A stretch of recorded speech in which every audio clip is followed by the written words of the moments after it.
नमस्कार, हर हर महादेव। हम पढ़ रहे हैं यथार्थ गीता और हमारा यथार्थ गीता का ये तीसरा अध्याय है और हमारा आज का वीडियो तीसरे अध्याय का दूसरा पार्ट है। तो इसके पहले हम लोगों ने देखा था अपने पिछले वीडियो में कि श्री कृष्ण भगवान निष्काम भाव से किए हुए कर्म पर बल देते हैं। अभी तक श्री कृष्ण ने बताया कि यज्ञ परम श्रेय देता है और उसकी रचना महापुरुष द्वारा होती है, किंतु वे महापुरुष प्रजा की रचना में क्यों प्रवृत्ति होते हैं, इस पर भगवान क्या कहते हैं वो हम अपने आज के वीडियो में देखेंगे। भगवान कहते हैं कि संपूर्ण प्राणी अन्न से उत्पन्न होते हैं, अन्न परमात्मा ही है। उस ब्रह्म पीयूष को ही उद्देश्य बनाकर प्राणी यज्ञ की ओर अग्रसर होता है। अन्न की उत्पत्ति वृष्टि से होती है, बादलों से होने वाली वर्षा नहीं अपितु कृपा वृष्टि। पुरुष संचित यज्ञ कर्म ही इस जन्म में जहाँ से साधन छूटा था वहीं से इष्ट कृपा के रूप में बरस पड़ता है। आज की आराधना कल कृपा के रूप में मिलेगी, इसलिए वृष्टि यज्ञ से होती है। स्वाहा बोलने और तिल जौ जलाने से ही वृष्टि होती, तो विश्व की अधिकांश मरुभूमि ऊसर क्यों रहती, उर्वरा बन जाती। यहाँ कृपा वृष्टि यज्ञ की देन है। यह यज्ञ कर्मों से ही उत्पन्न होने वाला है। कर्म से यज्ञ पूर्ण होता है। इस कर्म को वेद से उत्पन्न हुआ जान। वेद ब्रह्म स्थित महापुरुषों की वाणी है। जो तत्व विदित नहीं है उसकी प्रत्यक्ष अनुभूति का नाम वेद है, न कि कुछ श्लोक संग्रह।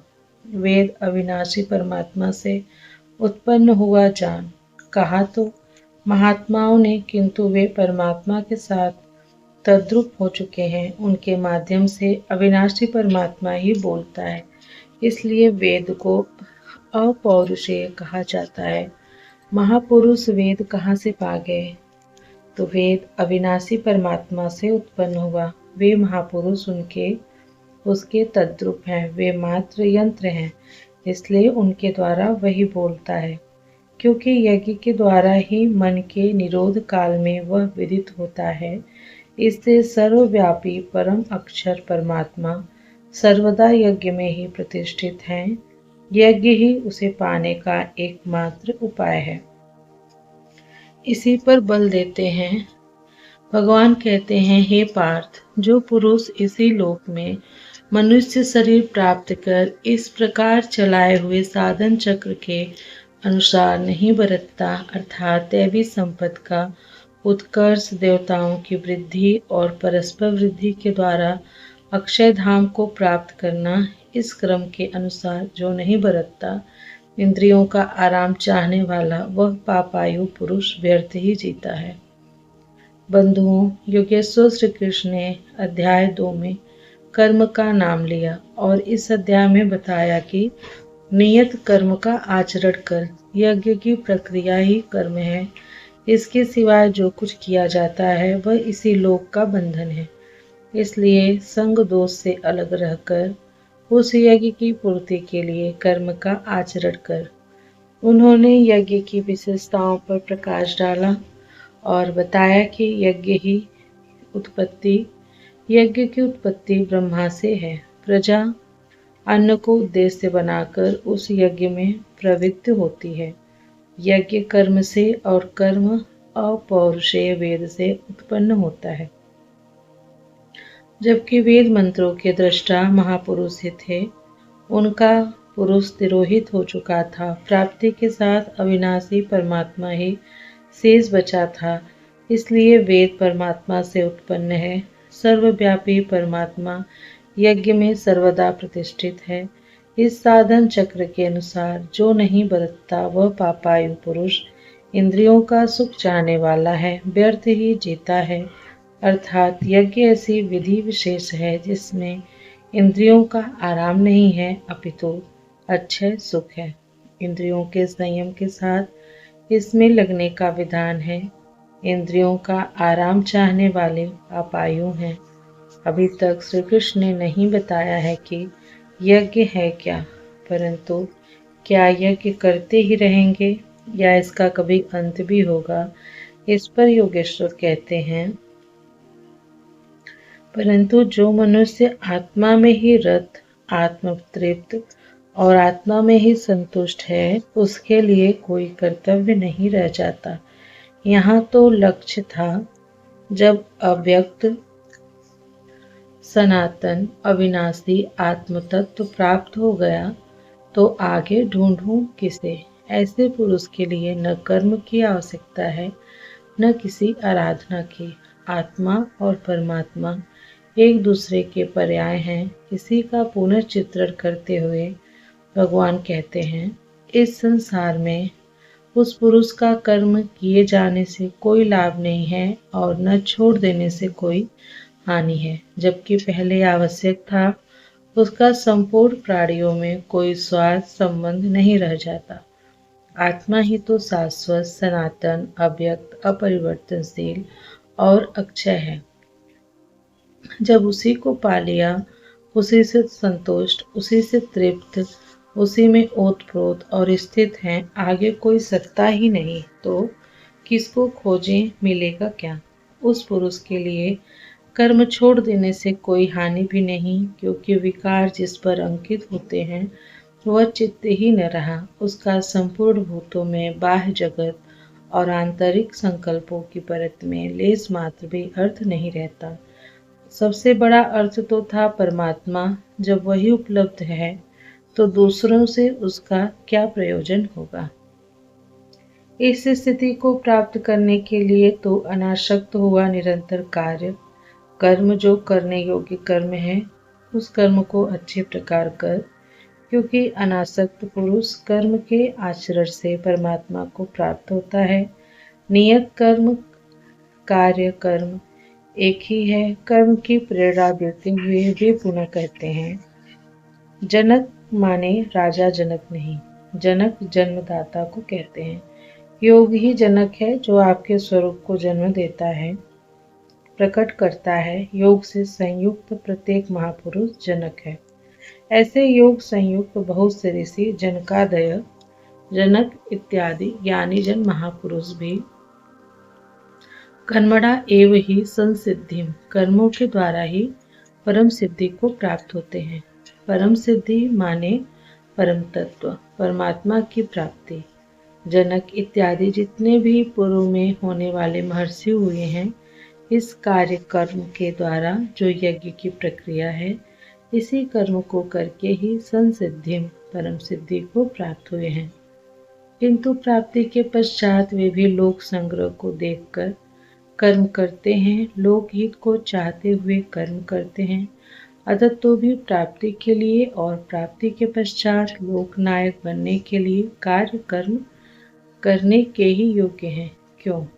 अभी श्री कृष्ण ने कहा था कि प्राप्ति के पश्चात महापुरुष का कर्म करने से न कोई लाभ है और न छोड़ने से कोई हानि ही है। फिर भी लोक संग्रह, लोकहित व्यवस्था के लिए वे भली प्रकार नियत कर्म का ही आचरण करते हैं।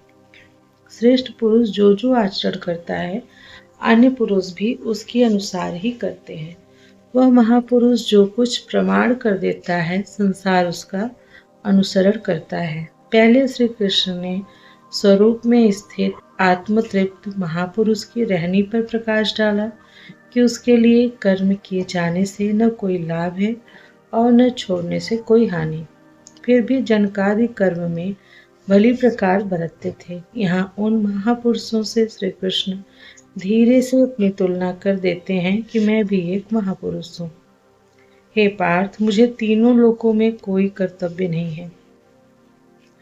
पीछे कह आए हैं, उस महापुरुष का समस्त भूतों में कोई कर्तव्य नहीं है। यहाँ कहते हैं, तीनों लोकों में मुझे कुछ भी कर्तव्य शेष नहीं है, तथा किंचित मात्र प्राप्त होने योग्य वस्तु अप्राप्त नहीं है।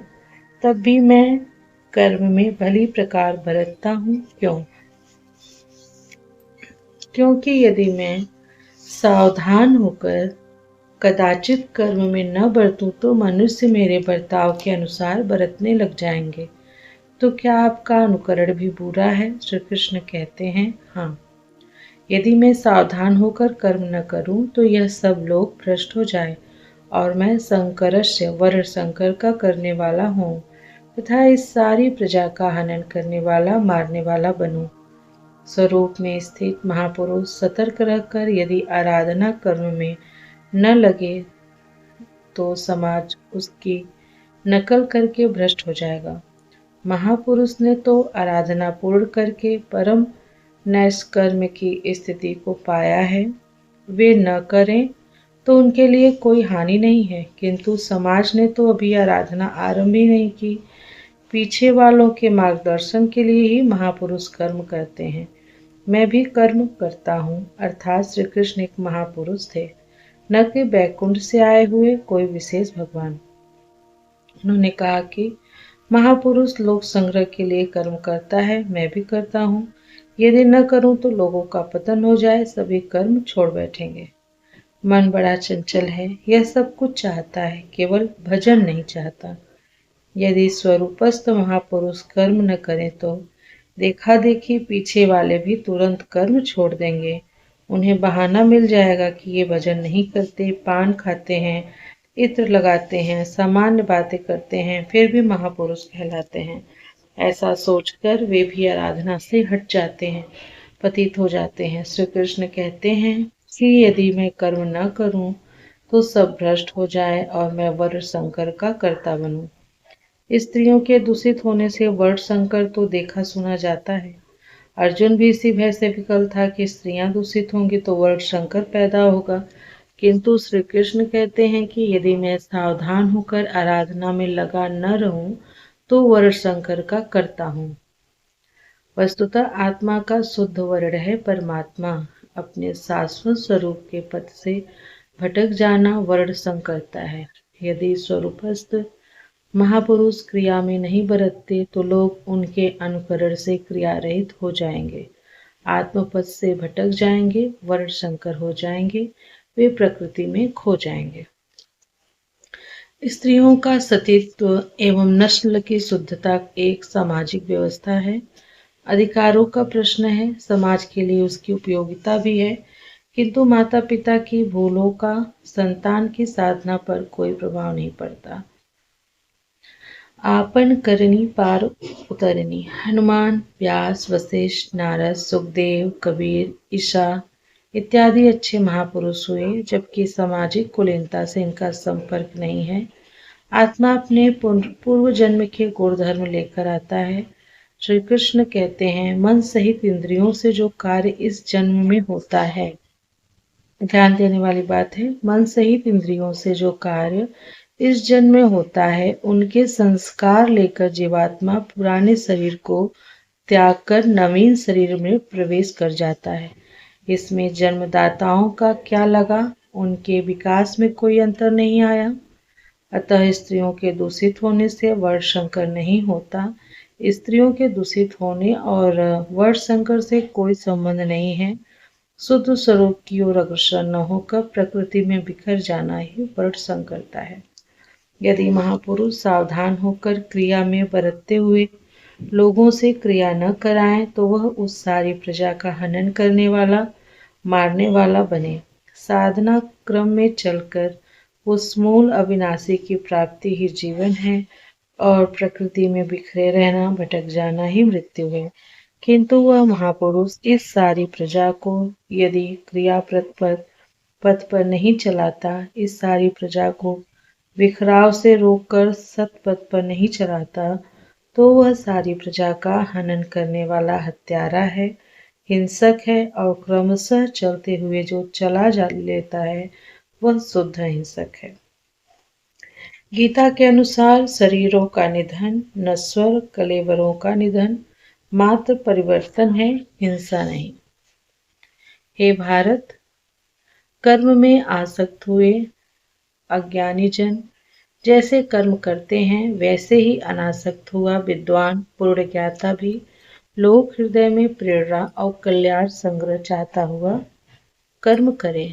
यज्ञ की विधि जानते हुए और करते हुए भी हम अज्ञानी हैं। ज्ञान का अर्थ है प्रत्यक्ष जानकारी। जब तक लेस मात्र भी हम अलग हैं, आराध्य अलग है, तब तक अज्ञान विद्यमान है। जब तक अज्ञान है तब तक कर्म में आसक्ति रहती है। अज्ञानी जितनी आसक्ति से आराधना करता है उसी प्रकार अनासक्त, जिसे कर्मों से प्रयोजन नहीं है तो आसक्ति क्यों होगी। ऐसा पूर्ण ज्ञाता महापुरुष भी लोक हित के लिए कर्म करे, दैवी संपत्ति का उत्कर्ष करे, जिससे समाज उस पर चल सके।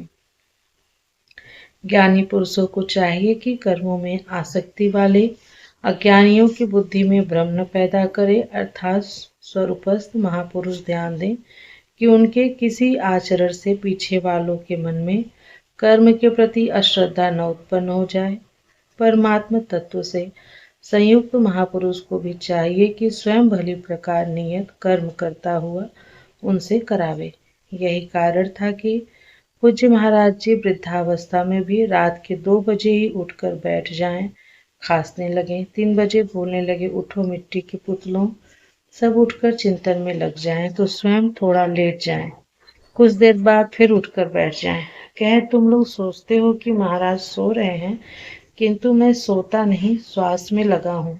वृद्धावस्था का शरीर है, बैठने में कष्ट होता है, इसी से मैं पड़ा रहता हूँ। लेकिन तुम्हें तो स्थिर और सीधे बैठकर चिंतन में लगना है। जब तक तैलधारा के सदृश श्वास की डोरी न लग जाए, क्रम न टूटे, अन्य संकल्प बीच में व्यवधान उत्पन्न न कर सके, तब तक सतत लगे रहना साधक का धर्म है। मेरी श्वास तो बांस की तरह स्थिर खड़ी है। यही कारण है कि अनुयायियों से कराने के लिए वह महापुरुष भली प्रकार कर्म में बरतता है। जिस गुण को सिखावे उसे करके दिखावे। इस प्रकार स्वरूपस्थ महापुरुष को भी चाहिए कि स्वयं कर्म करता हुआ साधकों को भी आराधना में लगाए रहे। साधक भी श्रद्धा पूर्वक आराधना में लगे, किंतु चाहे अज्ञानी हो अथवा समर्पण भाव वाला निष्काम कर्मयोगी हो, साधक में साधना का अहंकार नहीं आना चाहिए। कर्म किसके द्वारा होते हैं, उसमें उसके होने में कौन कारण है, इस पर श्री कृष्ण प्रकाश डालते हैं, लेकिन हम उसको अपने अगले वीडियो में देखेंगे। अभी के लिए बस इतना ही। कृष्णाय वासुदेवाय हरे परमात्मने प्रणत क्लेश नाशाय गोविंदाय नमो नमः। मिलती हूँ आप लोगों से यथार्थ गीता के अगले अध्याय में। हरे नमः हरे नमः हरे नमः। ओम नमः पार्वती पतये हर हर महादेव।